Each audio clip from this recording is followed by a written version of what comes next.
सबसे इंपॉर्टेंट खबर तो यह है कि सुप्रीम कोर्ट ऑफ पाकिस्तान ने पाकिस्तान तहरीक इंसाफ की जीती हुई मखसूस नशिस्तें माले गनीमत के तौर पे पीडीएम की जमातों के हवाले कर दी। ये बात हमें पहले दिन से पता था। देखिए, जब पहले सुप्रीम कोर्ट ऑफ पाकिस्तान ने पिछले साल फैसला दिया था तो उसके ऊपर अमल दरामद रुकवा दिया गया था, और यह अमल दरामद रोका था एस्टेब्लिशमेंट की ख्वाहिश के मुताबिक। इलेक्शन कमीशन ऑफ पाकिस्तान में ना इस वक्त एक बदमाशी चल रही, एक गुंडागर्दी चल रही है। अदालत फैसला देती है, सुप्रीम कोर्ट ऑफ पाकिस्तान का फुल कोर्ट एक फैसला देता है, लेकिन क्योंकि यह फैसला पाकिस्तान की मिलिट्री एस्टेब्लिशमेंट को पसंद नहीं आता तो इलेक्शन कमीशन ऑफ पाकिस्तान को हलाशेरी दी जाती है कि इसके ऊपर अमल दरामद नहीं करना। फिर वो अमल दरामद नहीं करता, और अमल दरामद ना होने की सूरत में कोई पूछने वाला भी नहीं था। एक साल तक इस फैसले पर अमल दरामद नहीं हुआ, किसी ने नहीं पूछा, बल्कि नजरसानी आ गई। अब नजरसानी की अपील के अंदर जनाब कुछ था ही नहीं, लेकिन इसके बावजूद एक आईनी बेंच बनाया गया। और आईनी बेंच, आपको पता है कि 26वीं आईनी तरमीम के बाद अपनी मर्जी के लिए और अपनी मर्जी के फैसलों के लिए पाकिस्तान की एस्टेब्लिशमेंट ने आईनी बेंच बनाया था, जो पाकिस्तान की एस्टेब्लिशमेंट की मर्जी के मुताबिक फैसले करेगा। फिर अपनी मर्जी के जजेस भी अदालतों में पहुंचाए गए, जजेस की ट्रांसफर पोस्टिंग्स भी की गई। खास तौर पे सुप्रीम कोर्ट ऑफ पाकिस्तान और इस्लामाबाद हाई कोर्ट और पंजाब हाई कोर्ट जो लाहौर में है, लाहौर हाई कोर्ट, इनको पूरी तरह से कंट्रोल कर लिया गया पाकिस्तान की एस्टेब्लिशमेंट की जानिब से। और अब बिलाखिर वो फैसला आ गया जिसके बारे में हम सब बात कर रहे थे। पाकिस्तान तहरीक इंसाफ की टोटल जो 78 नशिस्तें हैं सूबाई और कौमी असम्बली में, ये मखसूस नशिस्तें हैं, ये छीनकर उन जमातों को दे दी गई हैं जिन जमातों को अवाम ने मुस्तरद किया है। यानी एक तो जमात ऐसी है जिसकी टोटल 3 सीटें हैं, लेकिन उन 3 सीटों के साथ उन्हें 11 मखसूस नशिस्तें मिलेंगी। नॉर्मली ये होता है कि जो जमात 3 सीटें जीतती है तो उसको 1 सीट मिल जाती है, नॉर्मली ऐसा होता है। लेकिन यहां पे क्या हो रहा है कि जो जमात 3 सीटें जीती है उसको मखसूस नशिस्तें 11 मिल जाएंगी। अंदाजा करें आप, अवाम ने उनको मुस्तरद किया, अवाम ने उन्हें कहा जी हम आपकी शक्ल नहीं देखना चाहते, लेकिन पाकिस्तान की अदलिया बजिद है और पाकिस्तान की एस्टेब्लिशमेंट बजिद है कि ये सीटें हमने यहीं पे देनी है। 13 जनवरी का एक स्यातरीन दिन था 2024 का, जब बल्ले का निशान पाकिस्तान की सबसे बड़ी पॉलिटिकल पार्टी से छीना गया और एक बहुत बड़ी कंट्रोवर्सी में पाकिस्तान के इलेक्शन को डाल दिया गया। लेकिन 8 फरवरी को पाकिस्तानियों ने मुंह तोड़ जवाब दिया और पाकिस्तान की एस्टेब्लिशमेंट को और अदलिया में बैठे हुए उनके मोरों को बदतरीन शिकस्त दी। अब ये जो 27 जून का दिन है, मुहर्रम की पहली तारीख है, इस्लामी साल का आगाज हो रहा है, और आगाज एक बहुत बड़ी नाइंसाफी के साथ हो रहा है। यानी इस्लामी साल के पहले दिन ही एक बड़ी नाइंसाफी की बुनियाद रख दी गई है। लेकिन ये जुल्म करने वाले एक बात याद रखें कि एक दिन हम सारे पाकिस्तानी मिलकर इन सारे मुजालिम का बदला लेंगे। इन तमाम चीजों का जवाब उन्हें देना पड़ेगा। अदलिया पर जो काला धब्बा लगा है वो तो लगा है, मगर याद रहे इसके असल किरदार ना सिर्फ बेनकाब होंगे बल्कि तारीख के कूड़ादान का हिस्सा बनेंगे। ये याद रखिएगा मेरी बात, ये आज मेरे अल्फाज आप याद रखिएगा। जो लोग ये गंद मार रहे हैं पाकिस्तानी कौम के साथ, इन्हें पाकिस्तानी कौम को जवाब देना पड़ेगा, और ये तारीख के हाथों बदतरीन रुसवाई का सामना भी करेंगे। ये अभी बिलावल को तो बहुत अच्छा लग रहा है ना, ऊपर से वो डेमोक्रेटिक बने हुए होते हैं कि जनाब हमें मुफ्त का माल मिल रहा है, माले गनीमत मिल रहा है, इलेक्शन कोई और जीता है, सीटें हम लेकर जाएंगे। अभी तो बहुत अच्छा लग रहा है, लेकिन एक वक्त आएगा कि ये लोग पछताएंगे। शरीफ खानदान का क्या कहना, वो तो शुरू से ही गोद में बैठने के आदी हैं, और वो गोद में ही आज भी बैठे हुए हैं। तो उन्हें तो मुफ्त के माल की आदत पड़ी हुई है, कभी इसके छापे में हाथ मार दिया, कभी इसके हाथ मार दिया, कभी यहां से लुटमार कर दी। तो बूट मालिश के साथ वो अपने इक्तदार को तूल देते रहते हैं, हमेशा देते रहते हैं। लेकिन ये सारे किरदार तारीख के कूड़ादान में जाएंगे और पाकिस्तानी एक दिन अपना हक जरूर लेंगे। पाकिस्तानियों को मायूस करने के लिए बार बार कहा जाता है कि ये तो कौम ही नहीं है, ये तो खड़े ही नहीं हो सकते, वो बंगाली तो कौम थे, वो इसलिए खड़े हो गए, वो तो अपना हक लेना जानते थे, ये कभी इकट्ठे नहीं हो सकते, और नहीं, ये नहीं, पाकिस्तान में कभी इनकलाब नहीं आ सकता, और नहीं, ये मुमकिन ही नहीं। ये सिर्फ और सिर्फ कौम को मायूस करने के लिए किया जाता है। पाकिस्तानी बेहतरीन कौम है, पाकिस्तान के हर कोने में गया हूं, पाकिस्तान के हर नस्ल के बंदे से मिला हूं, हर एरिया के लोगों से मेरी मुलाकात हुई है। पाकिस्तानी जबरदस्त लोग हैं, इनका कोई कंपैरिजन नहीं है, ये बेहतरीन लोग हैं। और एक दिन आएगा जब ये लोग अपना हक छीन लेंगे। ये जो लोग कहते हैं ना कभी इनकलाब नहीं आ सकता, वो इसलिए कहते हैं कि वो इनकलाब से डरते हैं। ये जो लोग कहते हैं ना कभी शऊर नहीं आ सकता, वो इसलिए कहते हैं कि वो शऊर से डरते हैं। ये जो लोग कहते हैं ना कभी पाकिस्तान में तब्दीली नहीं आएगी, ये अवाम खड़ी नहीं हो सकती, वो इसलिए कहते हैं कि वो अवाम से डरते हैं और अवाम को तकसीम करना चाहते हैं, मायूस करना चाहते हैं। या तो लोग मायूस हो जाएं अदलिया से, एस्टेब्लिशमेंट से, इंतजामिया से, सियासतदानों से, पार्लियामेंट से, हर चीज से मायूस होकर हाथ पैर छोड़ के बैठ जाएंगे। दफा करो यार, ये सियासत है ही गंदी, अपने बच्चों का पेट पालो। या तो लोग ये करें, और यही सूट करता है पाकिस्तान की एस्टेब्लिशमेंट को। आपने हार नहीं माननी। मेरी पाकिस्तानियों से गुजारिश है कि अपनी जद्दोजहद जारी रखें। मेरी पाकिस्तानियों से गुजारिश है कि फोकस रखें इस बात के ऊपर कि बंद कमरों में फैसले नहीं होंगे। फोकस रखें इस बात के ऊपर कि एस्टेब्लिशमेंट पाकिस्तानियों के मुकद्दर का फैसला नहीं करेगी। अवामी मुंतखब नुमाइंदे ये फैसला करेंगे और मैंडेट का एहतराम होगा। पाकिस्तान में रूल ऑफ लॉ होगा, पाकिस्तान के अंदर आजादी इजहार राय होगी, पाकिस्तान में जुल्म, जबर और फस्तायत ये सब कुछ खत्म होगा, इंसानी हकूक की पामानियां बंद होंगी। और ये होगा, और ये हम करेंगे। वो बड़ा जबरदस्त एक शेर सुनाया था एतजाज अहसन साहब ने कि जबर का मौसम कब बदलेगा, हम बदलेंगे तब बदलेगा, और हम इंशाल्लाह इसे बदलेंगे। वक्त आ जाएगा, हो सकता है वो वक्त दूर हो, लेकिन वो वक्त आएगा जरूर, ये मेरा ईमान है। नाज़रीन, 7 जूनियर जजेस ने 8 सीनियर जजेस का अक्सरियती फैसला मुस्तरद कर दिया। यानी ये तो यही हो गया ना, जिसकी लाठी है उसकी भैंस है। एक जज साहब ये फरमा रहे थे कि मैं इदारे की खातिर अपनी मां की फातिहा छोड़कर आया हूं। काश वो इंसाफ कर पाते, इंसाफ की खातिर अपनी मां की फातिहा छोड़कर आते, और अगर वो इंसाफ करते तो उनकी वालदा को भी उन पे फख्र होता। उनकी वालदा उन पे फख्र करती वहां आसमानों पे कि मेरे बेटे ने अगर मेरी फातिहा में नहीं बैठा तो उसने जाकर इंसाफ किया है। क्योंकि मुझे इस फैसले के अंदर इंसाफ दिखाई नहीं दे रहा। अवाम ने जिनको वोट दिया ये सीटें उनको मिलनी चाहिए थी। अवाम ने जिनको मुस्तरद किया ये सीटें उनको नहीं मिलनी चाहिए थी। ये सिंपल चीज है। आप अपना दिमाग तो अप्लाई करें। कोई एक आदमी मुझे बताए कि भाई जिन्हें लोगों ने वोट ही नहीं दिया उन्हें मखसूस नशिस्तें कैसे मिल जाएं, जिन्हें लोगों ने वोट दिया उनसे कैसे छीन ली जाएं। अब इसका नतीजा क्या होगा कि एक तो मखसूस नशिस्तें छीन गई पाकिस्तान तरीके इंसाफ से, और दूसरा क्या होगा, दूसरा यह होगा कि सेनेट की सीटें भी इनकी कम हो जाएगी, और तीसरा कोशिश की जाएगी कि खैबर पख्तूनख्वा में पाकिस्तान तरीके इंसाफ की हुकूमत गिरा दी जाए। और मैं आपको यकीन से कह रहा हूं कि इस सारे के पीछे पाकिस्तान की एस्टेब्लिशमेंट है और उनका पूरा रोल है। DGISPR का एक स्टेटमेंट आया हुआ है, ये स्टेटमेंट मैं आपके सामने रखता हूं। पहले स्टेटमेंट सुने, फिर मैं आपको इसके ऊपर कुछ सबूत और हकायक आपको बताता हूं। DGISPR फरमाते हैं कि फौज को सियासी जमातों से बात करने में दिलचस्पी नहीं है। नंबर 1, फौज को सियासी जमातों से बात करने में दिलचस्पी नहीं है। डिग्गी वाला वाकया याद है आपको? छुप छुप कर GHQ में लोग जाते थे, मुलाकातें करते थे। आज वो सियासतदान अपने मुंह से बताते हैं कि हम बाजुआ से जाकर मिलते थे ना, अभी थोड़े दिन पहले की बात है। तब भी DGISPR यही कहते थे कि फौज का सियासत में कोई किरदार नहीं, हम सियासत कर ही नहीं रहे। लेकिन उस वक्त भी फौजी अफसरान सियासतदानों से मिल रहे होते थे और लगातार मिल रहे होते थे। तो सियासतदानों से तो बातचीत आप कर रहे थे।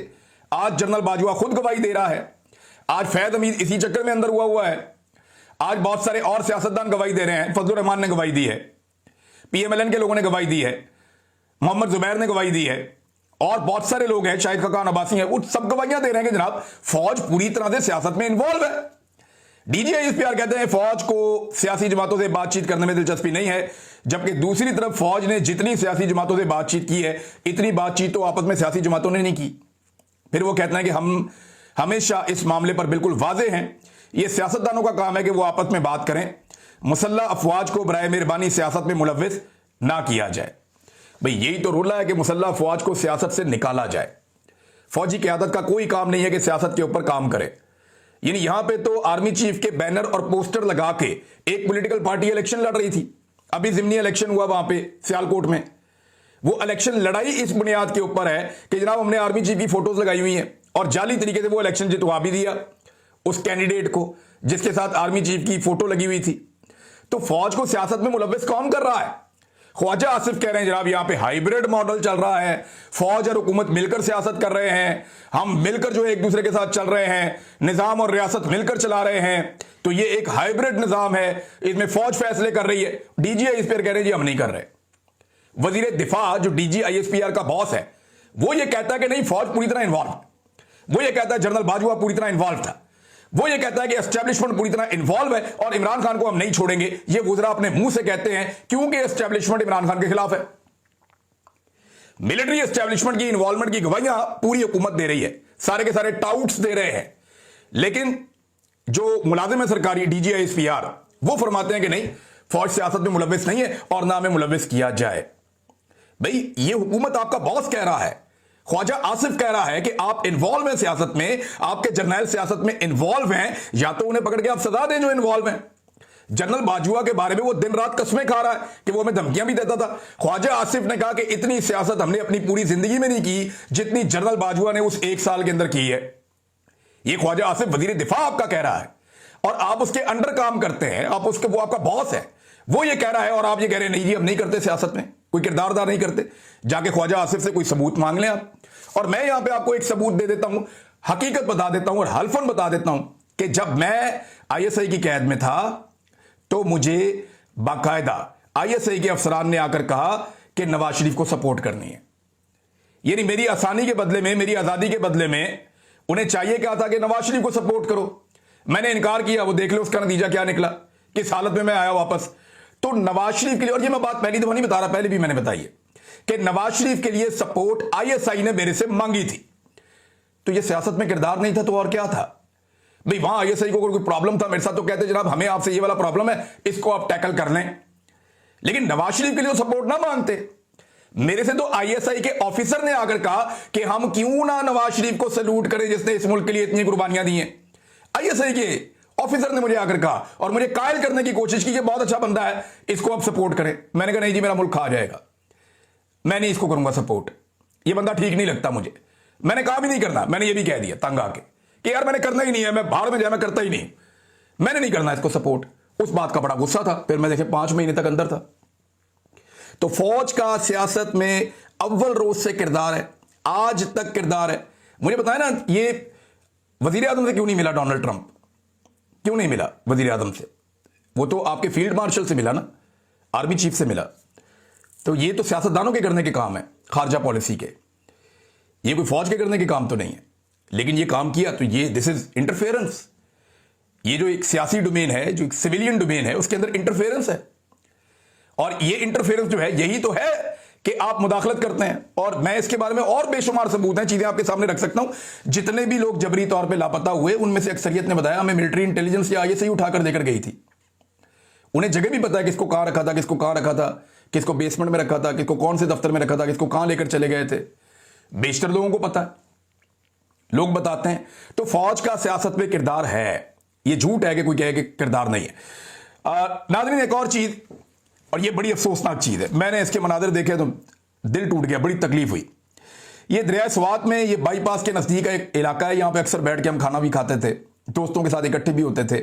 यहां पे दरिया स्वात जो है वो बड़े प्रेशर के साथ ऊपर से नीचे आता है, शहर के बीच में से गुजरता है, तो बड़ा प्लेजेंट मौसम यहां पे गर्मियों में होता है। तो हमने यहां पे बहुत टाइम गुजारा मैंने दोस्तों के साथ इसी जगह पे। यहां 17 लोग मौजूद थे और एकदम सैलाबी रेला आया, उसकी वजह से वो अंदर फंस गए उस जगह पे जहां से वो वापस नहीं आ पा रहे थे। बल्कि मुझे मेरे जो सहाफ़ी हैं कुछ दोस्त उन्होंने बताया, उन्होंने कहा जी एग्जैक्टली ये वही जगह है जहां पे हम जाते भी थे। और वो सैलाबी रेला पानी का बढ़ता रहा और वो सारे के सारे पानी के साथ बह गए। अब तक की जो इतला है उसके मुताबिक 2 मुतजाद इतलात आ रही हैं। एक इतला ये है कि 10 लाशें मिल गई हैं, एक इतला ये है कि 11 लाशें मिल गई हैं, बाकियों की तलाश जारी है। जबकि 3 अफराद को अभी तक बचाया जा सका है। यह हुआ यह है कि मदेन से पहले एक इलाका है, वहां पे क्लाउड ब्रस्ट हुआ है और यह क्लाउड ब्रस्ट के हवाले से पहले से इंफॉर्मेशन थी कि क्लाउड ब्रस्ट हो सकता है।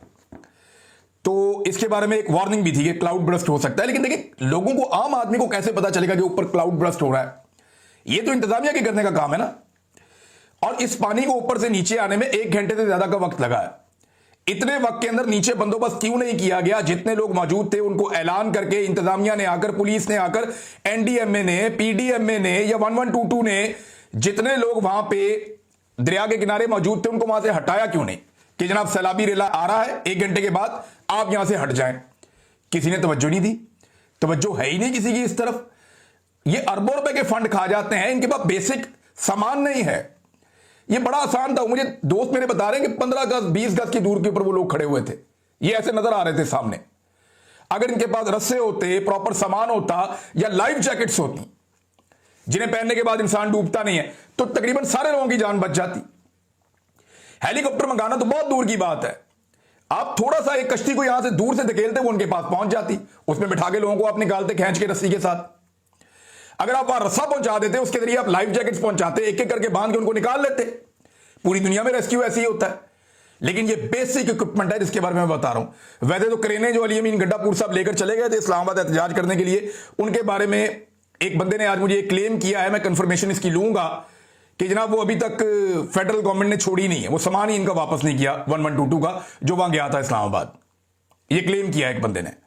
भारत इसकी मैं तस्दीक कर लूंगा, मैं पूछूंगा जो केपी गवर्नमेंट है, अगर वो ये सुन रहे हैं तो मुझे इंफॉर्मेशन दें कि उनका सामान वापस मिला या नहीं मिला। नाज़रीन, ये क्लाउड बर्स्ट हुआ, उसके बावजूद नीचे फोन पे इतला दी जा सकती थी, लोगों को दरिया से हटाया जा सकता था, परवाह ही नहीं। लोग वहां पे दरिया पे मौजूद हैं, सबको पता ऊपर से पानी आ रहा है, सयाहों को तो नहीं पता ना। उनमें 10 लोग सियालकोट से आए हुए हैं, 5 लोग मर्दान से आए हुए हैं, 2 लोग कहते हैं कराची से आए हुए हैं। भाई ये लोग लावारिस हैं। एक लम्हे के लिए सोचे अली अमीन गंडापुर के उसका बेटा या बेटी खड़ी हुई थे पानी के अंदर, क्या वो 1.5 घंटे तक ऐसे ही खड़े होकर इंतजार करते रहते मदद की और कोई मदद ना करता उनकी? तो क्या हालत होती है अली अमीन गंडापुर की अगर वो पानी में बह जाते? एक लम्हे के लिए सोचे शहबाज शरीफ कि अगर शहबाज शरीफ का कोई पोता या पोती या बेटा या बेटी वहां पे पानी में इस तरह खड़े होते और मदद के लिए पुकार रहे होते, 1-1.5 घंटे तक वहां पे वो जिंदगी के साथ लड़ रहे होते, जिंदगी और मौत का मसला होता और मदद ना पहुंचती, तो शहबाज शरीफ अपने आप को माफ कर सकते? एक लम्हे के लिए आर्मी चीफ सोचे इस बारे में। हालांकि उनका ये करने का काम नहीं है, लेकिन क्योंकि वो इन चीजों में मुदाखलत करते हैं तो इसलिए मैं कह रहा हूं कि उनका कोई बच्चा या बच्ची यहां पे खड़ा होता पानी के अंदर और उसके लिए जो है इस तरह की मदद चाहिए होती और मदद ना पहुंचती। एक बेसिक इक्विपमेंट है यार, कोई बहुत, मैं ये नहीं कह रहा बड़ी हैवी चीज है। अफगानिस्तान का एक वीडियो जो है वायरल हो रहा है, उसमें दिखा रहे हैं जनाब कि वहां पे अफगानिस्तान का जो बेड़ा गर्क हो गया, उनकी इकोनॉमी, उनकी हालत आप चेक करें, पाकिस्तान से कितना पीछे रह गया। 20 साल वो जंग लड़के आए, वहां पे जनाब पानी के अंदर से एक विजुअल आ रहा है जनाब, रेस्क्यू किया जा रहा है हेलीकॉप्टर के ऊपर और निकाला जा रहा है लोगों को और रेस्क्यू किया जा रहा है, बचाया जा रहा है इंसानी जानों को सैलाब की सूरत में। कल से पता था यहां पे क्लाउड बर्स्ट हो सकता है। क्लाउड बर्स्ट होने के बाद 1 घंटा था लोगों को वहां से निकालने के लिए, वो भी नहीं किया। उसके बाद 1.5 घंटे तक लोग वहां पे फंसे रहे, 1-1.5 घंटा कह रहे हैं वहां लोग फंसे रहे, उनको वहां से निकालने का बंदोबस्त ही कोई नहीं किया गया। बेसिक इक्विपमेंट नहीं है इनके पास। भाई ट्यूब वाली कश्तियां होती हैं, 10 चीजें और होती हैं, आप रस्से का सही इस्तेमाल करते हैं। लोग बहुत ज्यादा दूर नहीं थे, वो जो लोग हैं वो बेचारे अब हाथ मल रहे हैं, वो कहते हैं यार मकामी लोगों ने जान बचाई है, 3 लोगों की जिनकी बची है, इंतजामिया बिल्कुल गायब थी। अरबों करोड़ों के ये बजट खाते हैं बेशर्म, और इन्हें गैरत भी नहीं आती, इंसानी जान को ये समझते ही कुछ नहीं समझते, इनकी अपनी जानें कीमती हैं। बस एक लम्हे के लिए सोचे अली अमीन गंडापुर भी, शहबाज शरीफ भी और आर्मी चीफ भी, ये लोग एक लम्हे के लिए सोचे कि इनके अपने घर का कोई बच्चा वहां पे पानी में खड़ा हुआ इमदाद के लिए आवाज लगा रहा है, इंतजार कर रहा है कि आओ बचाने के लिए। क्या ये हेलीकॉप्टर जो है हमारे सिर्फ हमारे शहरियों पे बमबारी के लिए है? मुझे स्वात से एक दोस्त ने फोन किया, उन्होंने कहा कि जब हम पे बमबारी करनी होती थी फिर तो 15-20 मिनट में आ जाता था हेलीकॉप्टर, लेकिन आज हमारे लोगों को बचाना था तो कोई हेलीकॉप्टर नहीं आया। उसकी आवाज में तकलीफ थी, मैंने आवाज आप तक पहुंचा दी है जो उसने कहा। हर चीज हमारे पास मौजूद है, वसाइल मौजूद हैं, लोग इतना इतना टैक्स देते हैं लेकिन उसको इस्तेमाल ही नहीं किया जाता। बुनियादी सामान चाहिए। ये कोई स्वात ऐसा तो नहीं है कि कोई बहुत दूर दराज कोई गांव का इलाका है, नहीं जी नहीं, ये पाकिस्तान की सबसे बड़ी टूरिस्ट डेस्टिनेशन है, ये और नारान, इन 2 जगहों पे सबसे ज्यादा सयाह आते हैं, उसके बाद गिलियात में आते हैं। बहुत बड़े पैमाने पर सयाह यहां पे हर साल आते हैं और यहां तो खसूसी इंतजाम होने चाहिए इस किस्म के हादसों में। अभी थोड़े दिन पहले शाही बाग के इलाके में लोग डूब गए कश्ती उलटने से, वहां पे भी कोई बंदोबस्त नहीं है, ना कोई लॉ एंड ऑर्डर है, ना कोई रूल्स हैं, ना कोई कायदा है, ना कोई जाब्ता है। वहां पे जनाब महकमे बनाए हुए हैं, ये टूरिज्म को प्रमोट करेगा, ये फलां चीज को प्रमोट करेगा, ये एंटरटेनमेंट करवाएगा, टक्के का काम नहीं कर रहे ये लोग, टक्के का काम नहीं कर रहे। ये कत्ल का मुकदमा होना चाहिए वहां के डीसी के ऊपर, इंतजामिया के ऊपर, एनडीएमए के ऊपर, पीडीएमए के ऊपर, तमाम लोगों के ऊपर, इंतजामिया के ऊपर, सूबाई हुकूमत के ऊपर इसके ऊपर मामला उठाया जाना चाहिए, वफाकी हुकूमत के ऊपर भी उठाया जाना चाहिए कि जनाब अगर आपके अपने बच्चे हो तो आप कितना अपने परों के अंदर रखते हैं, लेकिन ये आम इंसान है तो इसको आप कीड़ा मकोड़ा समझते हैं, ऐसे ही आप इनकी जान जाने देंगे। इंतहाई अफसोसनाक वाकया है। और इन वाकयात को, यानी जब भी ये वाकया होता है ना, ये पैसे बांटते हैं लोगों में, करोड़ रुपए इसको दे दो, 50 लाख इसको दे दो, मरने वाले को इतने दे दो, जख्मी को इतने दे दो, बस क्या बहुत हो गया, आप पैसे बांटेंगे बस। और भाई पैसा खर्च करके लोगों की जानें बचाने का बंदोबस्त करो, ऐसा इक्विपमेंट और ट्रेनिंग लेकर आओ जिससे लोगों की जानें बचाई जा सके। कहां था सारा निजाम जो तनख्वाहें लेता है? निकालो ना रिकॉर्ड, बताओ या तो आप तस्लीम करेंगे ये सारा बजट आप लोग खा जाते हैं और अवाम से पैसा लेकर आप डिकार जाते हैं। अवाम को बचाने की आपकी कोई प्रायोरिटी है ही नहीं, आप उन्हें बचाना ही नहीं चाहते। इंतहाई अफसोसनाक और दिल खराज सूरत हाल है। ये मनाजिर देख के तकलीफ हो रही है। बनाना रिपब्लिक में भी ऐसा नहीं होता। एक लम्हे के लिए सोचो कि आपके बच्चे यहां खड़े होते हैं, एक लम्हे के लिए सोचो आपकी रूह फना हो जाएगी। जो इन लोगों के साथ हुआ, वो मौत के साथ लड़ते रहे कितनी देर तक, एक दूसरे को पकड़ के, एक दूसरे के सहारे वहां पे खड़े रहे। शर्म भी नहीं आती आप लोगों को। अब तक लिए इतना ही। अपना ख्याल रखिएगा नाज़रीन। अल्लाह हाफिज।